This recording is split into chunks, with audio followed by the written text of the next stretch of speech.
Wala. Ay, ibig sabihin, binigay na lahat ni Ama sa inyo. Nung pong last 2 months, kausap ko po ang apo. Nabatid ko naman, pag si apo ang kausap ko, hindi naman si apo lang ang alam ko.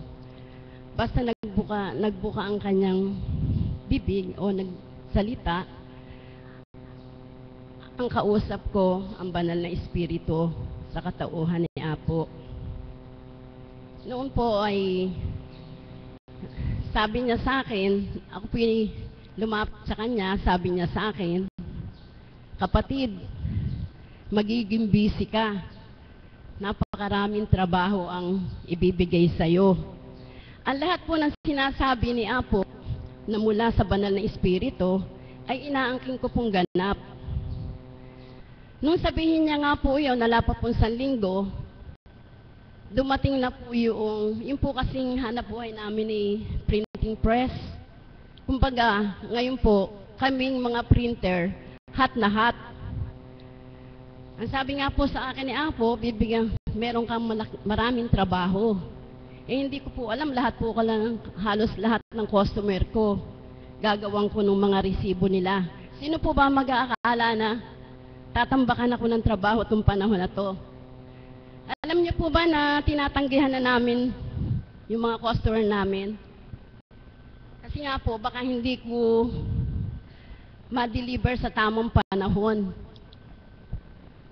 Ngayon po, nung magkita po kami ni Apo, sabi ko po kay Apo, Apo, yung sinabi niyo po sa akin na marami kong darating na trabaho, customer, naganap na po, sabi ko. Kaya po salamat. Papasalamat po ako sa Ama. Patuloy at patuloy niya po kaming ginagabayan ang bawat isa sa amin. 7 taon po nakakaraan, siguro po may mga alagad din dito na nakakarating sa aming bahay sa Dalayap. Talaga po kung makikita ninyo, isang payak na buhay. Kasi nga po, bumagsak yung hanap buhay namin. Kumbaga, totally nawala. Talaga pong bagsak na bagsak. Nagkandabaon-baon sa utang. Hanggang sa, yun nga po, sumunod sa paghahayo ng Divine Mercy. At inisip ko po kasi, kada lalapit po ako sa Panginoon, inaangking ko lahat. Nanalig po ako ng tapat na hindi niya ako pababayaan. Ibinigay ko po ng 100% ang aking tiwala sa Panginoon. Hindi naman niya po ako binigo. Yung po hindi ko lang po sasabihin 1 milyon, sabihin ko lang po milyon talaga naging problema ko sa pera. Pero nang ipagkaloob po ng Panginoon at aking nagtiwala nga, pinagkaloob niya po lahat yon, nabayaran ko lahat yon. At sinabi pa rin po sa akin ng banal na espiritu, magkakaroon ka ng bagong bahay. Awa naman po ng Diyos, nagkaroon kami ng maliit na bahay. Habibless pa lang nga po. Ayun po, kaya po sa inyo na naririto, sabi nga po, magtiwala po kayo ng buong puso. Ibigay niyo po lahat. 100% o 120% pa. Huwag po kayong bibitaw. Kumapit po ko sa Kanya at kayo kakapitan niya. Yun lamang po at magandang umaga at maraming salamat. Maraming salamat po, Tita Ampi. Talagang ganyan na po ang buhay. Sabi nga po, parang gulong. Minsan nasa ibabaw ka, minsan papailalim. At ako po, nakita ko po yung dati niyang buhay at kung paano din po siya ganap na inangat ng Panginoong Diyos ngayon. Dahil po yun sa kanyang pananampalataya at pagtitiwala sa bawat po mensahe at pagbabahagi ng mahal na Apo Kunching sa kanya kapag siya ay dumudulog. Kaya po, walang imposible sa Panginoon. Ang lahat po ng ating makakamtan ay ayon po sa ating pagtitiwala at pananampalataya na ang Diyos ay may magagawa sa ating buhay. Amen po ba? Pero ang lahat po ay hindi sa isang iglap lang, kundi ang lahat ay dumadaan sa isang proseso. Kumbaga po, gradual. Amen? Wala tayong makakanta na instantly eto na. Ang lahat po ay dumadaan sa isang proseso hanggang isang araw makita natin, eto na ang kalooban ng Diyos, ito na ang biyaya ng Panginoong Diyos, eto na sa ating mga kamay. Amen? Palakpakan po natin ang buhay ng Diyos. Ang susunod ko pong tatawagin ay isang cups upang tayo naman po'y aliwin sa kanyang pagbibigay ng papuring awit sa ating Panginoon. Palakpakan po natin ang buhay ng Diyos para kay Cups Eli Fernandez.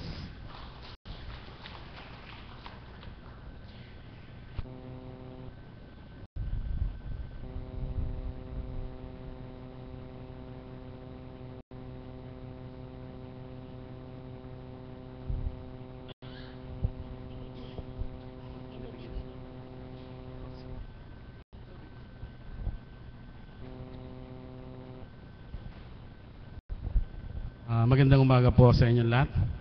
Talaga si tita ko nag-request.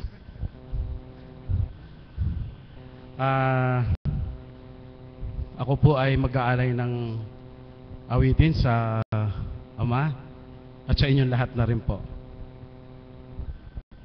Tito Alan, in the beginning.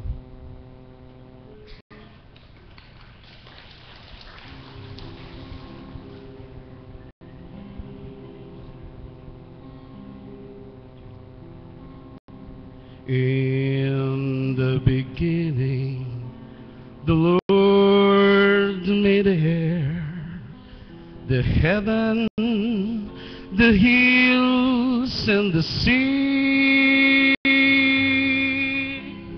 Then He created the sun and the stars, the land, the birds, the trees.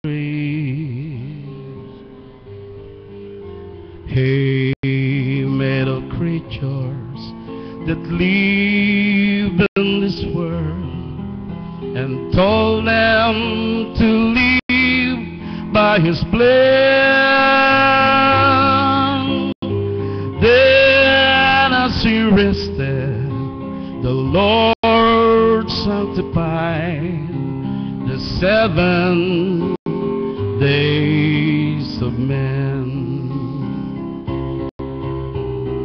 More than an image of His maker, man shall be made by His own. But because we were nothing more than human, sometimes we stumble, sometimes we fall. In the beginning, the world was so bright, perfection was there for all men. So pray and believe in the Lord's only light, and well held perfection again. More than an image of His maker, man shall be made by His own. But because we were nothing more than human, sometimes we stumble, sometimes we fall. In the beginning, the world was so bright, perfection was there for all men. So pray and believe in the Lord's only light, and well have perfection again. Maraming salamat po.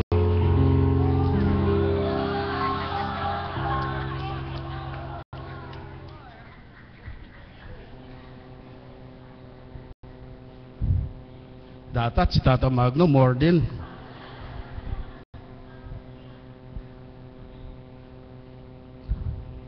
Dito, may bukas pa.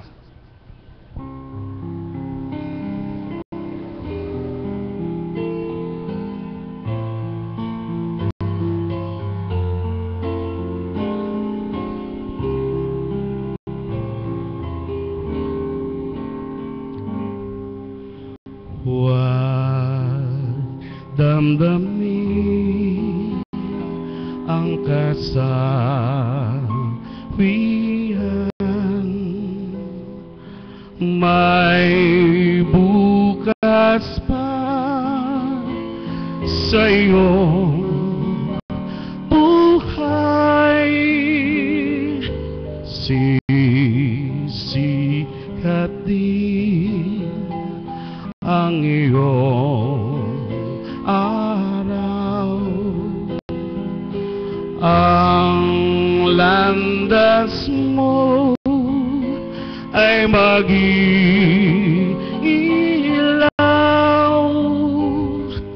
Sa daigdig ang buhay ay ganyan, mayroong ligaya at lumbay, maghintay at may nakalang bukas.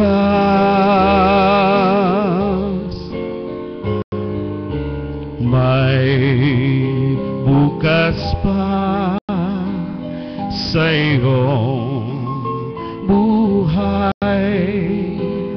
Tutulungan ka ng Diyos na may lalang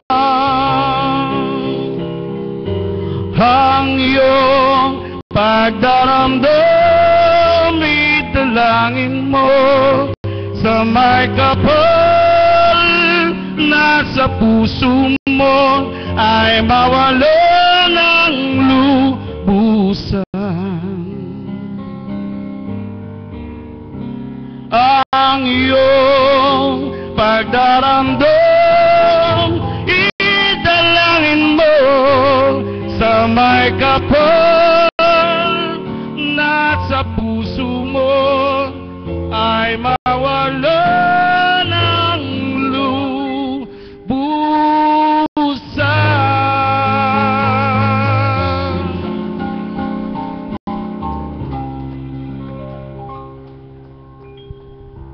Sabi po ng Horado Moore,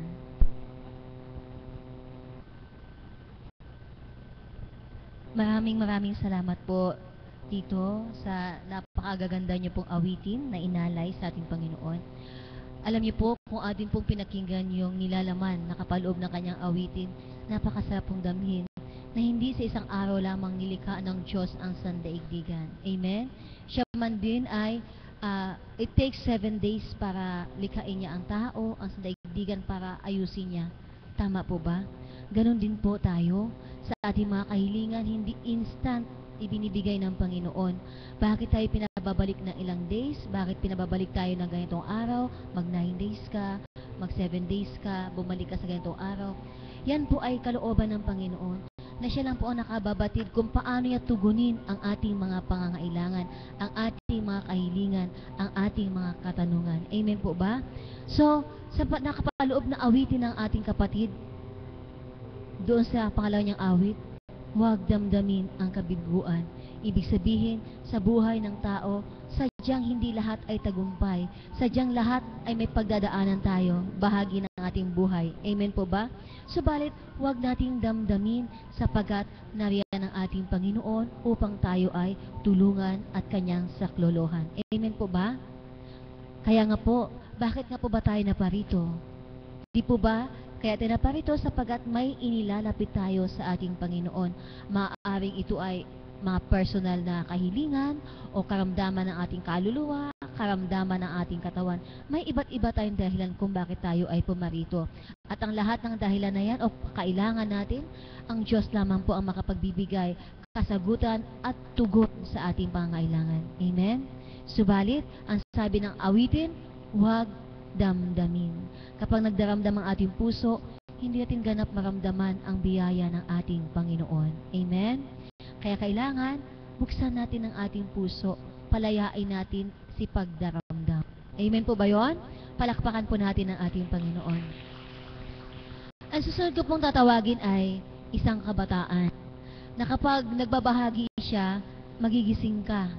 Manunuot sa kalamnan mo, magagalak ka. Palakpakan natin ang buhay ng Diyos para kay kapatid na Verhel Bustamante.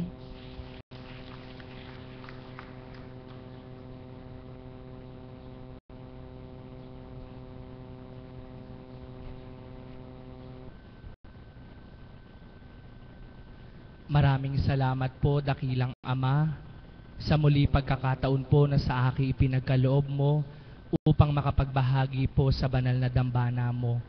Hinihiling ko po na pangunahan mo po ako ng iyong banal na Espiritu upang ang pawang maisiwalat ko ay ang ayon sa kalooban mo. Amen. Isang mapagpalang umaga po sa ating lahat. Magandang umaga po sa inyong lahat. Kumusta po ang mga anak ng Diyos? Pakikalabit nga po ang bawat isa at pakisabi pong kapatid, bawal Palakpakan po natin ang ating Panginoon. Nawa po ay huwag niyo pong pagsawaan ang aking pong pagbabahagi sa inyong harapan.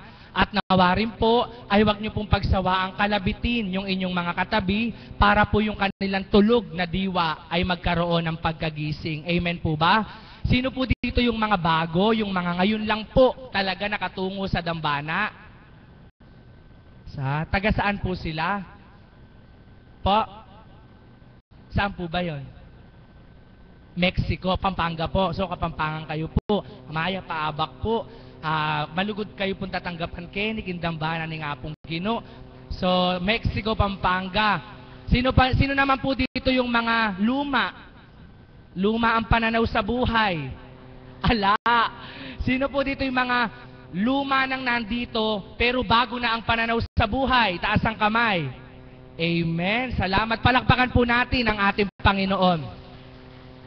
So, sa tanghali pong ito, nais ko pong ipahayag po sa inyo at ipaunawa po sa bawat isa sa kalooban ng ating Panginoon kung ano nga po ba ang dambanang ito at ano po ang nagaganap sa dambanang ito, sino ang nanggagamot sa dambanang ito at sino ang nagahari sa dambanang ito. Sa dako pong ito po ay hindi po isang parokya o dili kaya naman po ay isang simbahan, kundi ito po ay isang kapilya ng ating Panginoon na nakaugnay rin po sa banal na simbahang Katolika. Subalit sa dako pong ito, ang tunay na nagahari ay ang ating Diyos na buhay sa pamamagitan ng kanyang Espiritong banal. Amen po ba? Sa dako rin pong ito, ang nanggagamot po ay hindi isang albularyo. Sa dako pong ito, ang nanggagamot ay hindi isang mediko.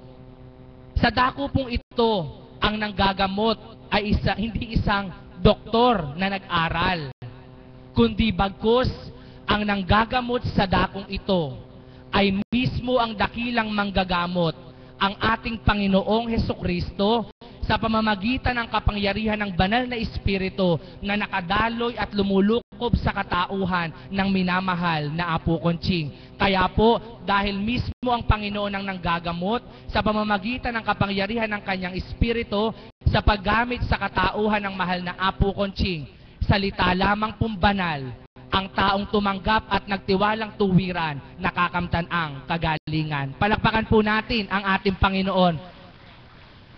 Sa totoo lang po mga kapatid, kung po talagang magiging malalim yung ating pananalig sa ating Panginoon, sandali lang po. Malalim po ang ating pananalig sa ating Panginoon sa pamamagitan lang po ng ating mga pag-upo at pakikinig ng mataman sa mensahe ng banal na Espiritu sa katauhan ng mahal na Apo Conching.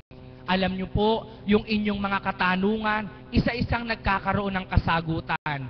Ang bawat ninyong nararamdaman, isa-isang nagkakaroon ng kaginhawahan. At ang bawat ninyong hinihiling sa buhay, maghintay ka lamang sa takdang araw, iyong makakamtan. Amen po ba? Minsan po mga kapatid, bilang tao, dumaranas po kami kumisan ng para po bang nalilito, kumisan po para bang may gustong agawin na nagugulo yung isip namin. Napakahiwaga po ng ating Panginoon sa dakong ito.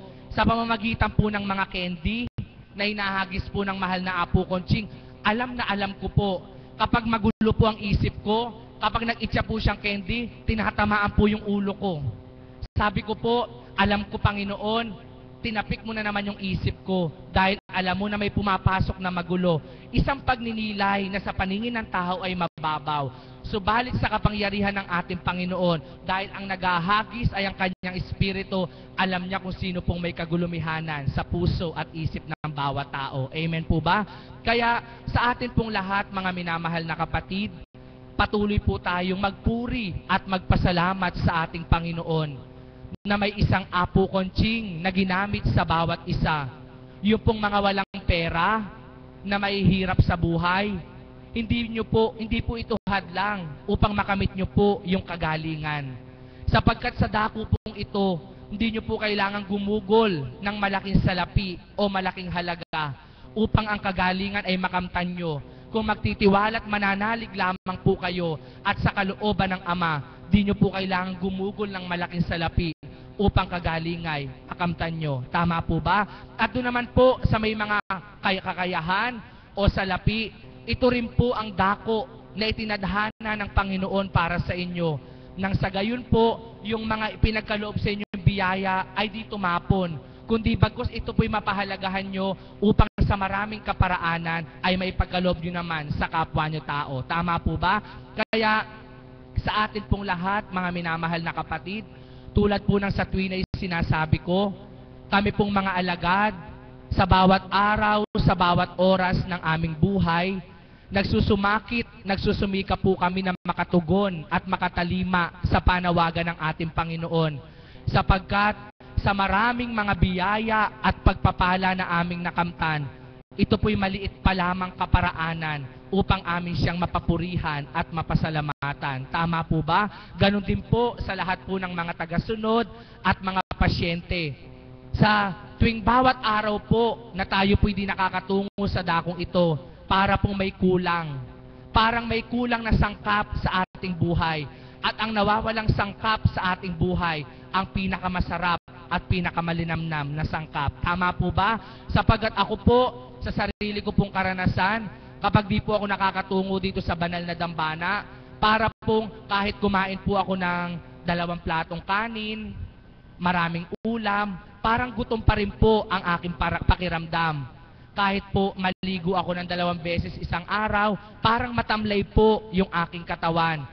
Kahit po i-relax ko yung aking isip, para pong magulo pa rin.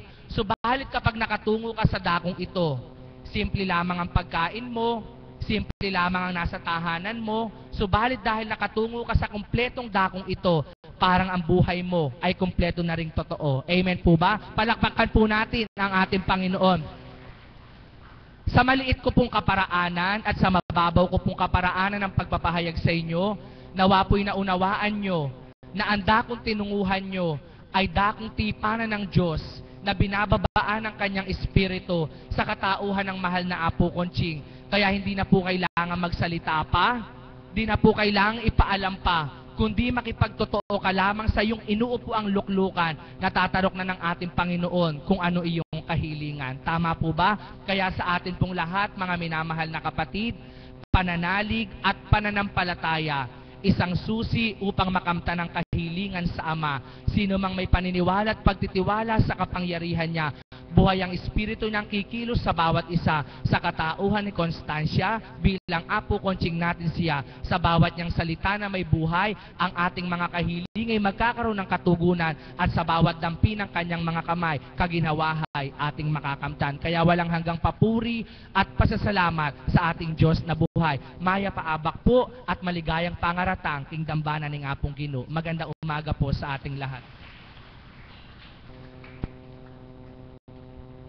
Maraming salamat po, kapatid na Berhel, sa napakaganda niyo pong pagbabahagi.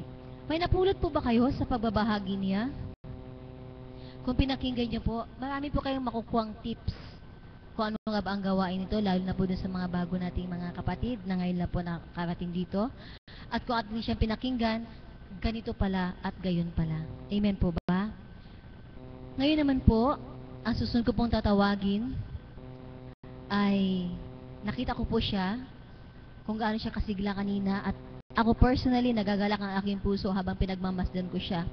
Alam niyo po sa mundo ng mga tao, tao po tayong lahat. Pero kapag nasa biyaya po tayo ng Panginoon, nagkakaroon po tayo ng kakaibang pananaw ng buhay, nagkakaroon po tayo ng malalim na pandama. Kaya po, ako po personally, ko sinasabi sa mundo ng tao. Kasi po, pag ang tao, pag nasa mundo ka ng tao, hindi siya katulad at kapantay kapag ikaw ay nasa mundo na nasa biyaya ng banal na Espiritu. Alam niyo po, sa mundo ng mga tao, kapag nakita mo ang isang tao na may tinatawag na kidney failure, hindi mo mabanaag sa kanya na yung maaliwalas ng mukha. Usually po, may kita mo yung effect kapag may kidney failure ang isang tao. Subalit sa Panginoon, kapag may kidney failure ka, maaari kang mamuhay ng normal. At sa masandaling ito, pakinggan po natin ang pagpapahayag ng ating kapatid na si Lovely Fernandez. Anak po siya ng umawit kanina.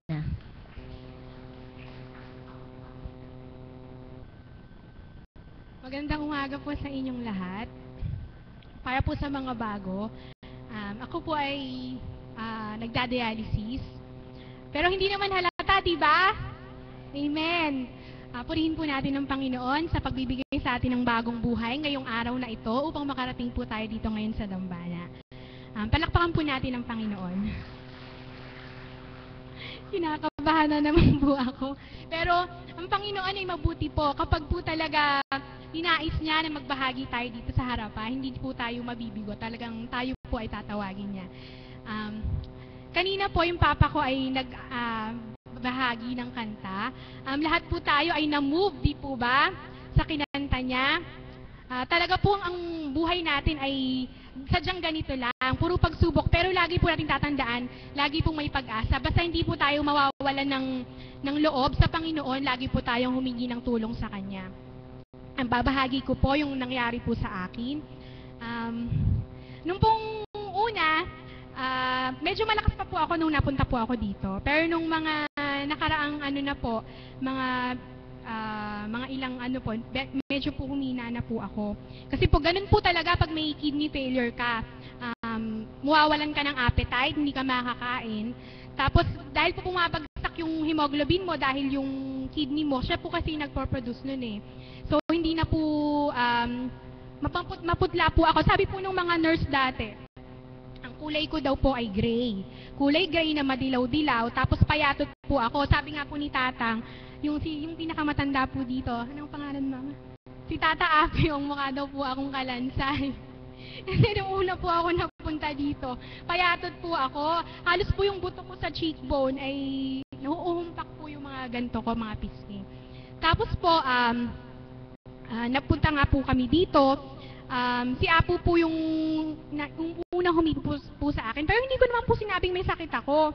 Pumasok po kami dito sa loob, naupo po ako sa upuan. Tapos ang una po niyang hinawakan sa akin dito, sa may bandang tiyan. Nung pong panahon na yun, masakit po kasi buong katawan ko eh. Ganun po siguro pag may kidney failure. Yung para po pang nirarayuma, yung buong katawan ko po ba, ganun po kasakit.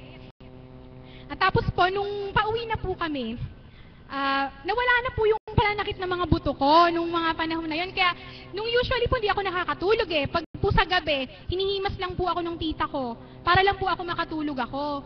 Kasi po talaga sa sobrang sakit ng katawan ko, hindi po ako nakakatulog. Nung pong gabi na yan, pag uwi ko po, nakatulog na po kasi nawala na po yung sakit eh.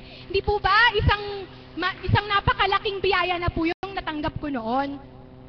Tapos po hanggang sa dumating na po yung pagkakataon na hindi na po talaga ako nakakain. Kahit tubig po, hindi na po ako nakakainom. Yun po, na-dialysis nga po ako. Tapos nung na-dialysis po ako, pagkatapos na po mag-dialysis, akala ko po kasi, pag dinialysis ka, magiging okay ka na. Pero hindi po pala. Kasi nung nag-dialysis po ako, lalo pang parang nabaliw-baliw po kasi ako nun eh. Siguro po sa sobra pong taas daw ng kreya ko, umaakit na po sa utak. Para pong hinahangin po yung utak ko. Kasi kung ano-ano na po sinasabi ko, sabi ni Mama, nagpapaalam na nga daw po ako, lagi daw pong, para po bang aalis na yung kaluluwa ko, yun po yung sinasabi ko nun eh. Tapos, nung isang gabi po, dahil ganun nga po yung nararamdaman ko, yung mga kamagkaibigan ng mama at papa ko, pumunta sa bahay, ipe-pray over daw nila ako. Sabi ko, o sige po, ngayon ang tagal-tagal nila, nagkukentuhan pa sila, nakatulog ako. sa kwarto, kakaintay ko sa kanila. Tapos bigla na lang nung may bigla pong pumasok na malamig na hangin sa ulo ko eh. Tapos nagising po ako. Tapos ang tumutunog po sa ulo ko, sabi niya, yung pangalan ko, ulit, ganon, sa ulo ko lang. Tapos takbo po ako sa labas. Nung pagtakbo ko po sa labas, nakita ko nagdadasal silang lahat. Sabi ko, iyak ako ng iyak. Mama, Papa, sabi ko, nababaliw na yata ako, ayoko na. Sabi kong ganun. Tapos sabi nung isang nagpe-pray over, sabi, ano bang nararamdaman mo? Sabi ko po, ganun nga. Tapos sabi nila, pinagpe-pray over ka namin, sinasabi namin na, nung tumakbo po ako, ang dinadasal po nila noon, na Holy Spirit, pumasok ka kay Lovely para pagalingin mo ang kanyang katawan. Nung pong time na yon, daw pagtakbo ko po, yun po yung naramdaman ko na may pumasok na malamig sa ulo ko. Siguro po ng time na yun, yung pumasok na malamig sa ulo ko ay yung Holy Spirit. Kaso po, siguro kaya hindi po nagtuloy-tuloy, parang natanggihan ko siya kasi takot na takot po ako noon eh. Dahil po malamig na malamig siya pumasok. Tapos nakatulog naman ako ulit nung nagdasal po kami lahat, hawak-hawak po kamay, nagdasal po kami ng Our Father. Hanggang sa nawala po yung parang bumabagabag sa ulo ko, nawala. Tapos natulog na po ulit ako. Eto na naman, 12:00 ng gabi, nagising na naman ako. May pumasok na naman sa ulo ko, alam niyo po ba kung ano naririnig ko? Dasal po na Our Father, boses babae. Yun po yung naririnig ko sa utak ko. Sabi ko, Mama, nawala po yung paningin ko eh, nag-blackout po ako, pero naririnig ko pa rin po siya. Ang ginawa ko, may pumasok po sa utak ko, dasalin mo yung sinasabi niya. Sinundan ko po yun, dinasal ko po yung sinasabi niya sa utak ko. Sinusundan ko siya, Our Father, who art in heaven, ganun. Tapos pamiya-miya, unti-unti nga siyang medyo lumiliwanag ng unti, kaso nawala yung dasal. Sobrang takot ko na naman kasi nawala yung dasal.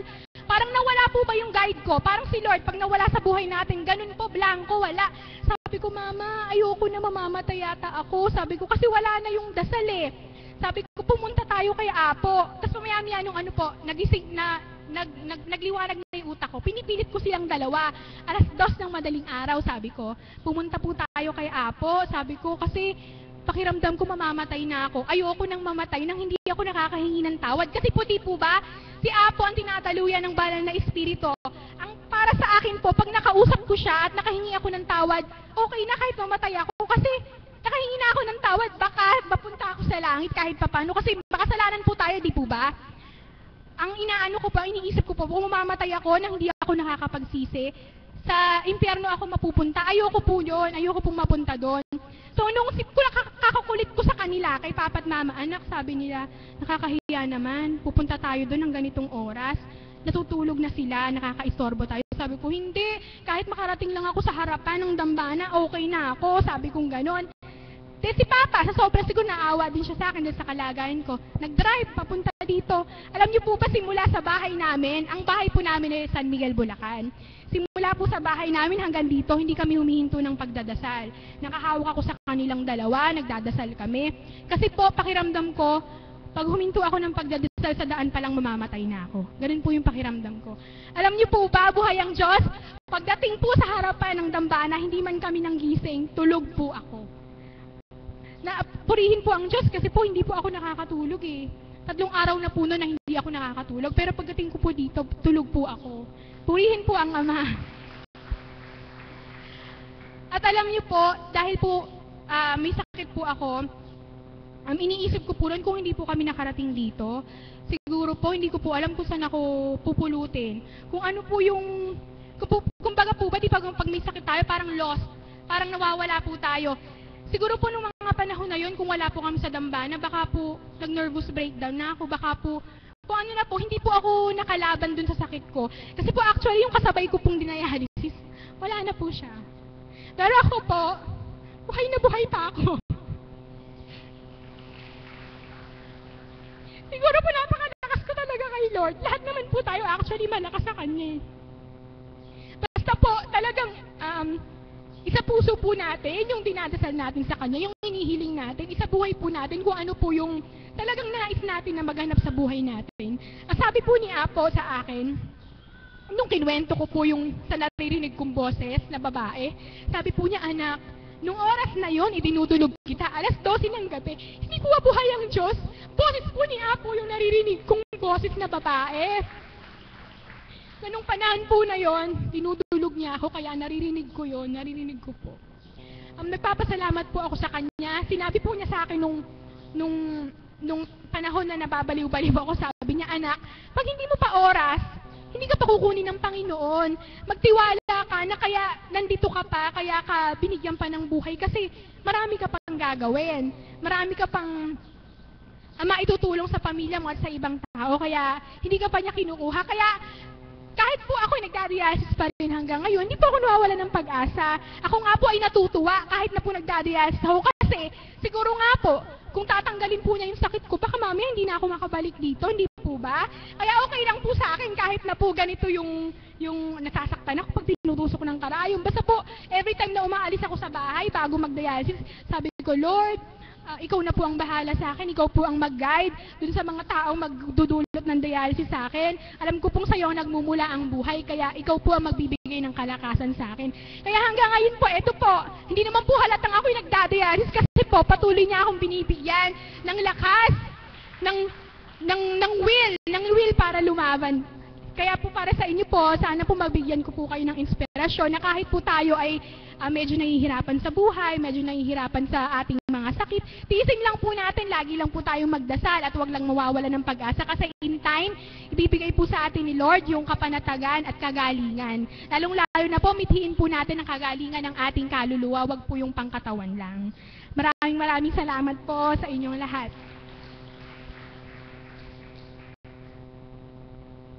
Salamat anak, nakaka-inspired ang pagbabahagi mo. Sabi nga ng mga mensahe ng ating mahal na Apo, kapag hindi mo patakda na bawian ng buhay, ibibigay ng Ama ang kaparaanan. Amen? At ang lahat ng iyan ay instrumento, kaparaanan ng Diyos upang manatili ka mabuhay dito sa mundo. Amen po ba? Hindi nga po bakas anak, ang ganda-ganda mo nga eh. Palakpakan natin ang buhay na Diyos. Hindi po ba nakaka-inspire? Kung kayo man ay nasa kalagayan hindi na may pinagdadaanan, kung matama niyo pinakinggan yung kanyang pagbabahagi, magkakaroon kayo ng pag-asa sa inyong mga puso. Amen po ba? Ang susunod ko pong tatawagin ay ang ating Mother of the House. Palakpakan po natin ang buhay na Diyos para kay Mami Maris.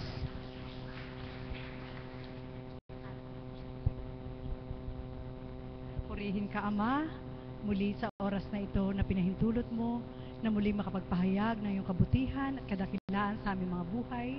At sa oras na ito, nawa ang mga kapatid ko na inakay mo sa dakong banal ay ganap mawawaan kung ano ang nasa mo sa kanilang buhay.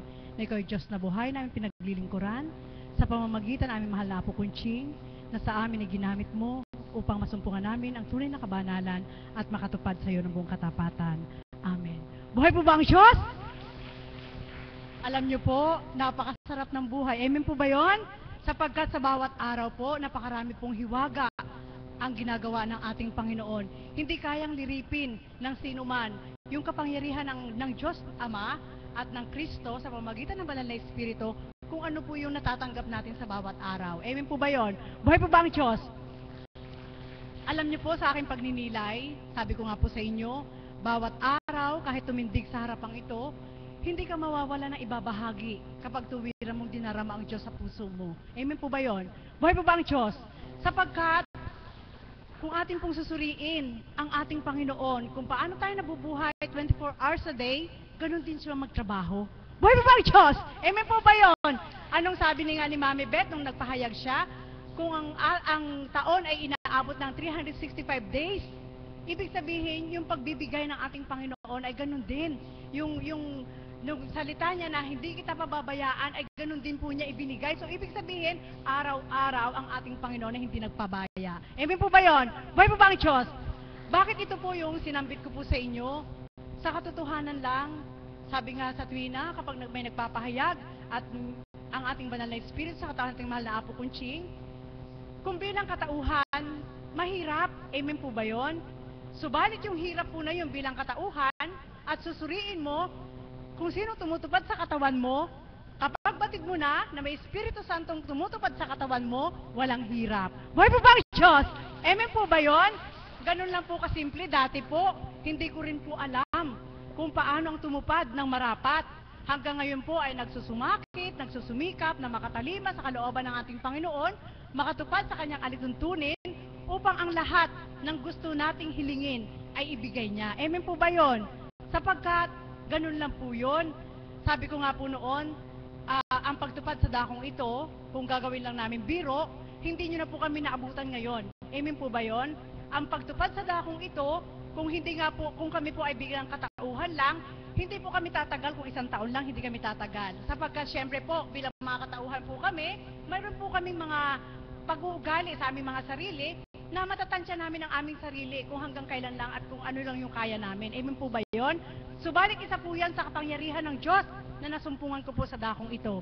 Na bakit tumagal ng 7 taon, magwawalong taon po sa April, na ako'y naglilingkod sa dakong ito, doon ko po nakita na ang kapangyarihan ng ating Panginoon ay hindi lang sa larangan ng mga material na bagay na nais mong makamtan. Buhay po ba ang Diyos?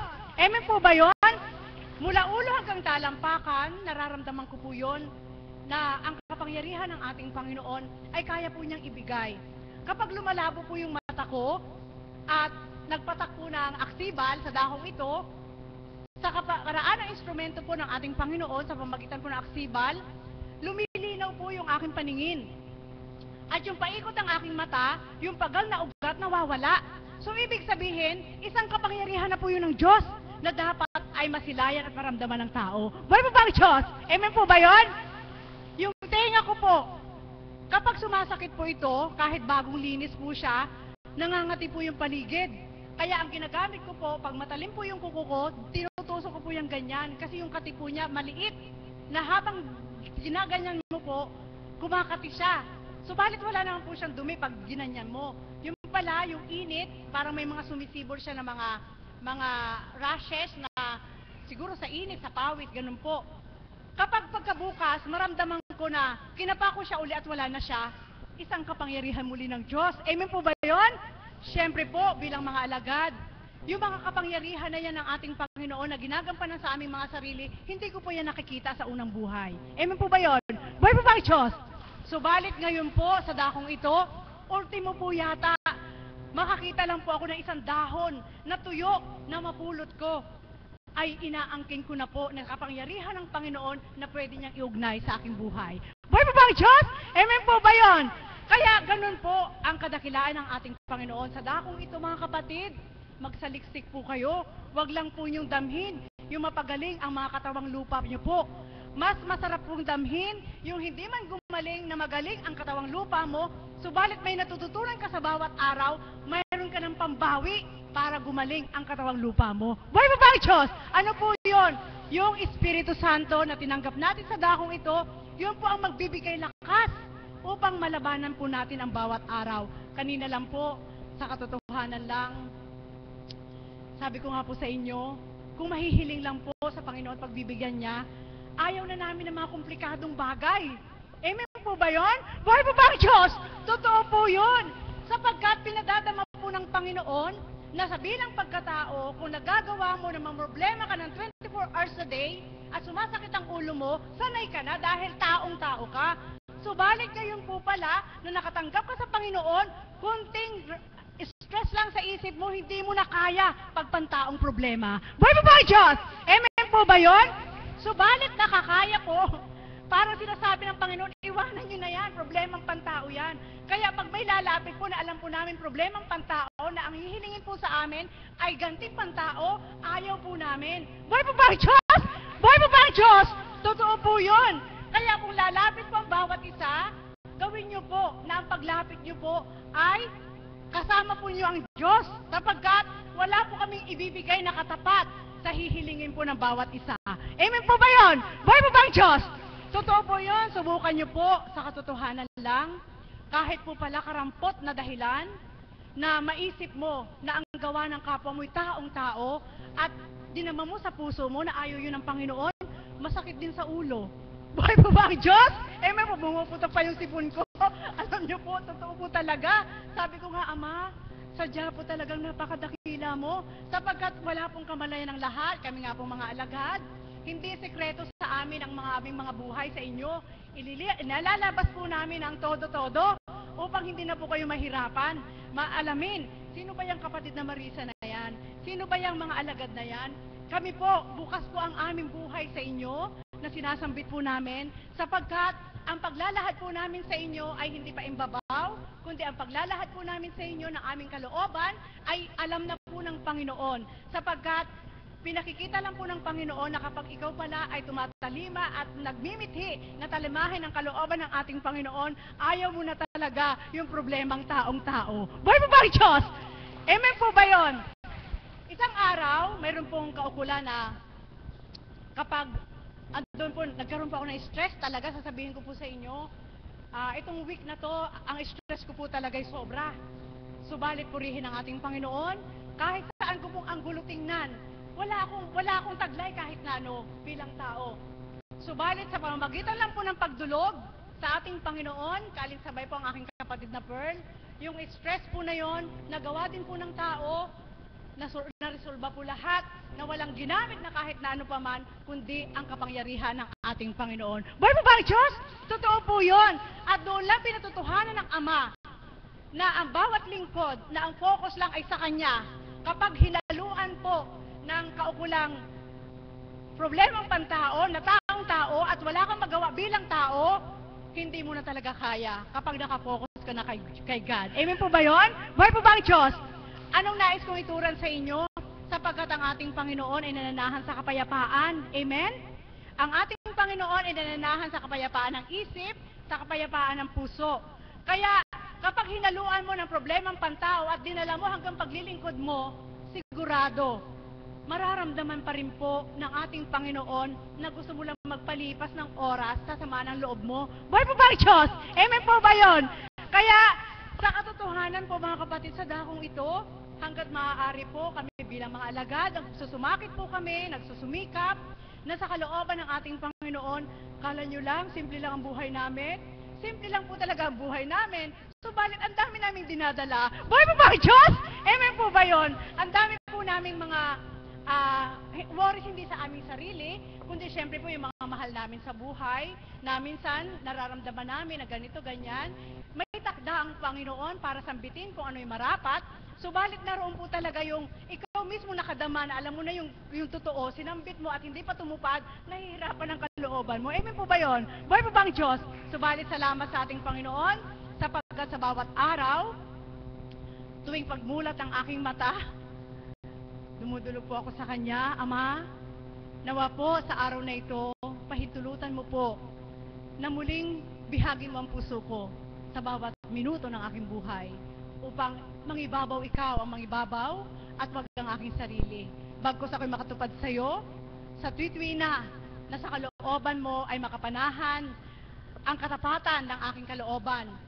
At wag mong pahintulutan ako'y magapi ng kalaban sa lahat ng saliw ng mundo, saliw ng kalaban sa aking kapaligiran, nawa ako'y makasadsad sa bawat atas na iyong ibinigay. Buhay mo ba ang Diyos? Kaya sa pagdulog po na yon, syempre sasampitin ng Ama, sasabihin mo, Ama, nakikita mo wala kaming hawak na kahit na ano. Amen po ba yon? Kapag tinaas mo na ang kamay mo sa Diyos, alam mo na sinuko mo na lahat, syempre, ang Diyos na pinanaligan mo, isusuko rin niya ang lahat para sa iyo. Buhay po ba ang Diyos? Amen po ba yon? Kaya ganun po ang kapangyarihan ng ating Panginoon. Hindi lang po natin yung makikita doon sa mga bagay na tayo nasisiyahan, mga material na bagay. Ay, ang bait ng Diyos, mayroon akong ganito. Ay, ang bait ng Diyos, mayroon akong ganito. Ay, ang bait ng Diyos, mayroon akong ganito.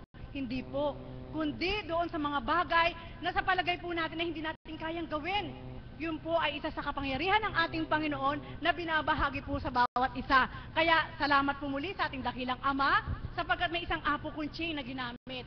Sabi ko nga po sa Panginoon, Ama, paano nga po kung wala isang apo kunching na sumuko sa'yo, nagparaya sa'yo, walang pamilya at kabiyak ng puso, nagparaya sa'yo, paano po kaya kami? Yun po, tinatanong ko po yun sa sarili ko. Bakit po?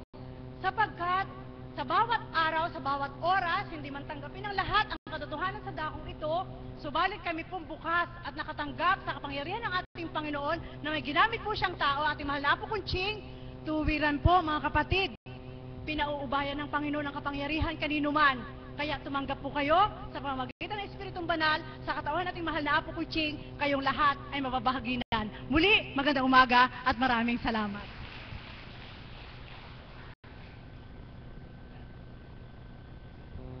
Maraming salamat po, Mami, sa napakaganda niyong pagbabahagi. Isa lang po ang natutunan ko doon Panginoon, bihagin mo ang puso ko. Di ba ba ang sarap? Maraming salamat po sa lahat ng nagbahagi sa umagang ito. At isang paanyaya lamang po, mamayang hapon po ang ating misa pasasalamat sa ganap na ika-6